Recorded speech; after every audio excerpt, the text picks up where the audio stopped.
बिस्मिल्लाहिर्रहमानिर्रहीम। MTH 501 assignment number 1 fall 2023 उसका solution है और सेक्शन इंचार्ज हैं साइमा शफ़ी। क्वेश्चन नंबर 1 जो है उसमें आपने उसको इस तरह लिख लेना C1 into 02 plus C2 into 13 is equal to 34। तो बेसिकली हमने C1 और C2 की वैल्यूज़ चेक करनी है कि वैल्यूज़ पुट करने के बाद अगर लेफ़्ट हैंड साइड और राइट हैंड साइड दोनों इक्वल आ रही हैं तो फिर वो स्पैन करेगा वरना नहीं करेगा। तो आप इसको ऑगमेंटेड मैट्रिक्स की फॉर्म में लिख लें। ऑगमेंटेड मैट्रिक्स की फॉर्म जब आप लिखेंगे आएगा 0 1 3 2 3 4, इसको रिड्यूस एचेलॉन फॉर्म में कन्वर्ट करना है।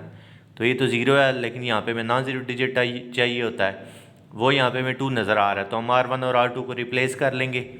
R1 R2 रिप्लेस करने के बाद इस 2 को हमने 1 बनाना है तो 1/2 से हम मल्टीप्लाई कर देंगे R1 को।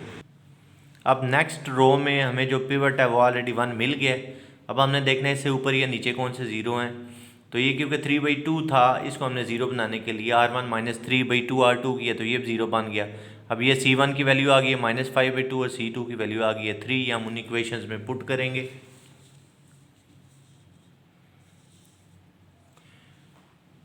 तो जब इस इक्वेशन में आप C1 की जगह -5/2 लिखेंगे और C2 की जगह 3 लिखेंगे, इसको सिंप्लीफाई करेंगे, left and right hand side equal आ रही है, इसका मतलब है कि ये जो है वो स्पैन कर रहा है।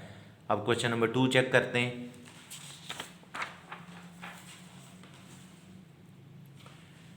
उसमें हमने बताना है कि ये लीनियरली डिपेंडेंट है या नहीं है, तो थ्योरम्स के थ्रू बताना है। एक थ्योरम हमें ये बताता है कि अगर एक वेक्टर दूसरे का मल्टीपल है तो वो वेक्टर्स लीनियरली डिपेंडेंट होंगे। अब ये मल्टीपल नहीं है तो डिपेंडेंट भी नहीं है, ये लीनियरली इंडिपेंडेंट है। नेक्स्ट जो है वो थ्योरम हमें ये बताता है कि अगर आपके पास वेक्टर्स जो हैं वो डायमेंशन से ज़्यादा हैं तो वो लीनियरली डिपेंडेंट होंगे। जैसे अब इसमें देखें 4 वेक्टर्स हैं लेकिन डायमेंशन 2 हैं, I J।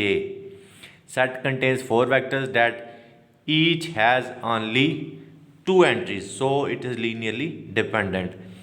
नेक्स्ट जो है वो थ्योरम हमें ये बताता है कि अगर किसी सेट में आपके पास 0 वेक्टर आ जाता है तो वो भी लीनियरली डिपेंडेंट है। Set contain 0 vectors, so it is linearly dependent.